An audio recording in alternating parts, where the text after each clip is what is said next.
Hello, everyone, and welcome to Chatting with the Experts, another episode being put on by me, Paula Okonneh, the host of this show. Every week, I bring an episode in which I showcase women from Africa and the Caribbean who either live there, that's in Africa or the Caribbean, or they live abroad. And I showcase women who, in turn, educate, inspire, and empower women globally. My guest today is extra special. I say that every week because indeed they are. But my guest today is no one other than my daughter, Amaka. Well, you may wonder why I have her on the show. As I had said initially, this show started out as one being for immigrant women. And so, being an immigrant woman, have a daughter. And so today we want to talk about the experiences of an offspring of an immigrant, me. For years, my son, I also have a son, would always say, Mom, we have two different types of lives.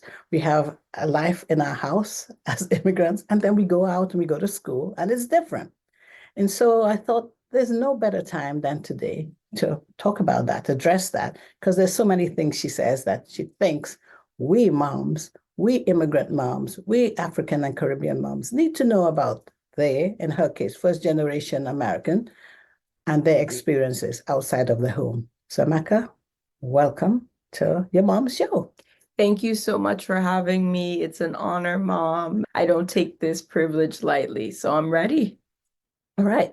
Do you want to tell my audience a little bit about you? Happily so. I'd love for you all to comment below at some point and guess my age, but I am in my late 20s. I won't say my exact age, and I'm privileged to be the daughter of my mom and my father, whose name is Henry Okonneh. Very privileged for that. I'm a graduate of university. I graduated a few years ago. I studied marketing and communications, but life had some twists and turns, and I found myself working predominantly in the nonprofit space, and now I work in education as I work towards going to law school. So currently studying for my LSAT, and that's going well. Believe it or not, I am enjoying studying for my LSAT. But naturally, being in your late 20s, they say your 20s is a time that you figure yourself out. And that's certainly been the case for me. And I'm here to share some of my personal reflections on what it was like being raised by immigrant parents, the beautiful, the good, and some areas that my mom, who is not perfect, could have improved in. And hopefully future generations learned from my mom's generation's triumphs and not so much triumphs. Not so much so triumph, she says. So let's talk about the not so much. That's a tongue twister. Amaka. It is. Yeah. I'm trying to spin it and not say the failures. So I believe in starting low and rising higher. So let's talk about the lows. So what do you think is one of the things that I could have done better as an immigrant mom? So everyone has different faith perspectives. So I'm going to give you that disclaimer. But for us, as my mom has shared on the show, she is a Christian. She is a believer. So for me, I would have loved to have been rooted more in my Christian faith growing up. We definitely went to church, right? But I wish that growing up, my mom, who was very busy, it's not easy being an immigrant, as many of you all know in the audience. There's challenges. You're trying to navigate a new system. You're trying to sort yourself out. By the time it was nighttime, my mother found it hard to read the Bible with us, read Bible stories. She'd usually fall asleep. Yep. We didn't have family prayer time. And I think that's the result of them just trying to make it in this country, one, but two, learning from their own childhood of maybe they didn't like, quote unquote, forced religion. But for me, if there was a happy balance, that would have been great growing up. So that's one thing. I hope to do better with my kids, find a way where it's not like religion, not beating them over the head with it, but find a way that Christianity particularly is a delight and it's something they want to continue to grow in when they become adults. So that's one. But in that same vein, I think a second thing, as believers, we really believe in having purposes and having giftings. And so I wish my parents had raised me to know my giftings and to walk in it. Naturally, as immigrants, I have found among African immigrants, particularly, they aspire, for their children to become doctors, lawyers, or bankers, or maybe an accountant. Definitely an accountant, And I wasn't like that growing up. I didn't like math. I didn't like science. I liked history. I liked languages. I liked English. And as immigrants, particularly Nigerian immigrants, they're like, what could you do with that? How can you eat? Excuse me, my false Nigerian accent. Excuse me, audience. But yes, and so I felt a lot of my childhood was like, I'm being forced into math, I'm being forced into this. And I can do it, but it wasn't a delight and it was stressful. But I thank God that by the time I got to college, I maybe being in America long enough, I learned how to respectfully advocate for myself. And I was able to study communications and marketing. And that was a great happy medium between the arts and the sciences. And post-graduation, I was able to work in the nonprofit space and bring those skill sets. And so my advice to immigrants who have younger kids is take stock of your children's giftings and encourage them to walk in that way. They will be successful. We thankfully live in an economic time where if you're good at something, for the most part, you can make a living from it. You probably will have even more longevity because you're passionate. If your child loves art, you don't have to tell them twice to wake up and practice their art, etc. So that is my second area where my parents could have improved. But it's funny enough, now I'm working towards law school, the very thing I never thought I was going to do. And then lastly, I wish my parents were more in touch with my emotional needs. Emotions are different, I would say, for the American child or the semi-American child in my case, than those of immigrants from the Caribbean or Africa. And so I wish they were more in touch with my emotional needs. At times, what was challenging for me was most certainly not challenging compared to their childhood, but I wish they had taken the time to listen, to learn, and to help me process those emotions as best they could. So that's just three areas that they were not the best in. But here's the thing, I can do better with the next generation. And I was always raised, here's one thing among many other things my parents really taught me. One, you always want to aspire to do better than the previous generation. So I can improve in those three areas with my children, God willing. But a second thing that I felt my parents did a really good job in is instilling in us excellence, instilling in us perseverance, instilling in us hard work.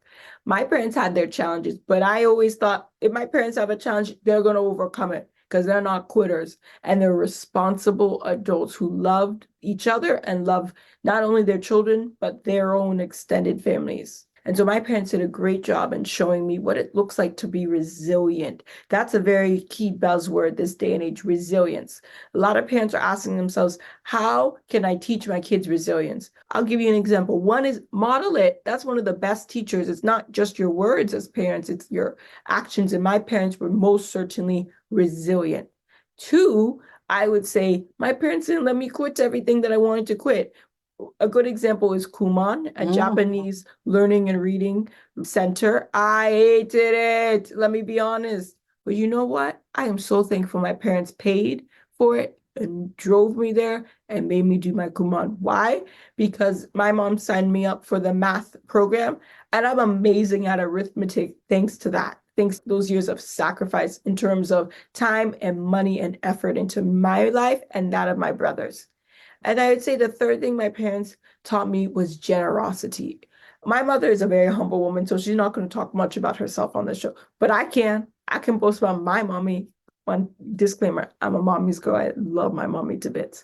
I used to, so she's just following in her mom's footsteps. Yeah. And I just say my mom and my dad, oh my gosh, they taught me a lot about generosity. We live in a day and age where people are selfish. My parents were not selfish. They sacrificed for each other, for their kids, as well as for their extended family. And so I just want to say a great lesson you can impart to your kids, immigrants, is generosity. Like how you treat your family back home in the islands or in Africa speaks volumes to your kids in terms of the value of generosity, that it pays to be a giver. As many people say, they've never seen a giver lack. And let me tell you, my parents don't lack in many different forms because of that principle. And so I want to say thank you for having me on your show. I want to keep this brief. Maybe we'll do a part 2 one day. But that's all I got, folks. Thank you for your time. She says that's all we've got. Piggybacking on what she talks about generosity, I believe that it takes a village to raise a child. And my house was, I don't want to say a village, but we always had relatives who have impacted so positively into my children's lives. They know what it is to have aunties live with them, uncles live with them, and the importance it is to their And own cousins. lives. And cousins live with them. Yeah. I believe when a man and woman come together and have children, the children are from both sides. They belong to both sides of the family. And there's only richness that you can get from that, from knowing your family on your dad's side and your mom's side. Oh my gosh, it enriches you in ways that you can't even, money cannot describe the love that we get. I got it, I experienced it on my side. I still am. They are experiencing it as well. And last but not least, when you teach someone how to fish, it's so much better than giving them fish. Education is what's going to change us in Africa and in the Caribbean. When we help our relatives become better educated, oh my gosh, the doors that open, not just for them, but for future generations. It's just like I say on these shows, I say women are important because we are the ones who typically are the nurturers, and we are the ones who mother or nurture the future generation and the generations to come. Yeah, in the same way, when we help our relatives back home in whichever way. Sometimes it may not even be monetary, it may be just opening up your house to them, it may be just encouraging words, just being there, prayers, very important, and just guidance. What a difference that can make to not just their generation, but to the generations to come. And as my daughter says, she grew up in a multi-generational house, and I think she's the better for it. One thing I'd say is my mom left a legacy of having a house. I'm still here. She has left and continues to leave, excuse me, a legacy, and my dad, a legacy of, yes, generosity, yes, perseverance, as I shared. But for me, who believes she is called by God to adopt children, perhaps even to foster children, the fact that I know how to navigate the blending of families because aunts, uncles, cousins lived with me growing up, that's priceless. And like I mentioned earlier, the next generation wants to do better. And I think it's amazing to take in family. But some might say there's even a challenge in taking in those who are not officially your family by blood, but they're your family in your heart, as they say in the adoption community. And so an area that I want to grow in is not just opening my heart and my home to my blood relatives, but opening my heart and my home to those who are not biologically related to me, but as a believer, God has ordained them to be a part of my family through adoption, through foster care, through whatever means. So that is what I intend to do in the next generation. And my mom and my dad laid such a solid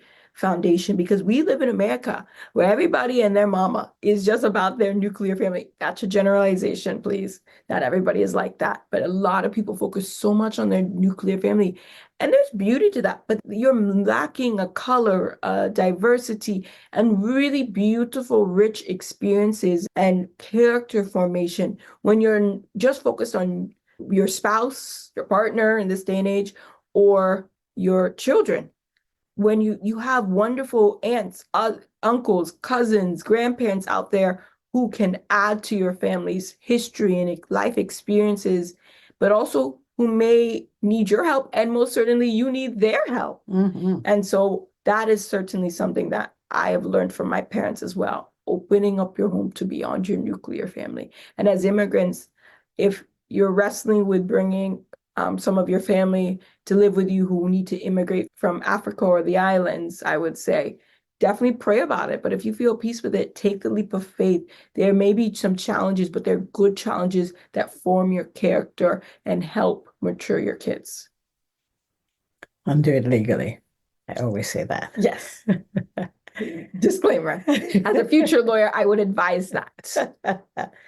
And so, folks, this was an abbreviated, can't speak, but a kind of version of Chatting with the Experts, but one in which I wanted to blend the generations. Typically, my audience are women who are more matured.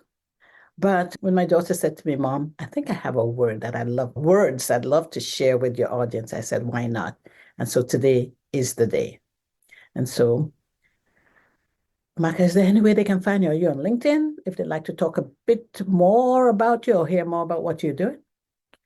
I am on LinkedIn, but I'm not the most active on LinkedIn. So that's fine. But if anybody wants to get in contact with me, I'd say the best thing is to contact my mom and she'll pass it on to me. Yes. And I can be contacted on my website, which is chattingwiththeexperts.com, or you can reach out to me on LinkedIn. Just look for or search for Paula Okonneh on LinkedIn. I also am on Instagram, and my handle there is at chat_experts_podcast. I'd love to talk with you. I'd love to talk with you women who are from Africa and the Caribbean, living there, or you now live abroad, because I believe that we have a lot to impact to the world in general. Thank you again, my daughter. This was great. Mommy.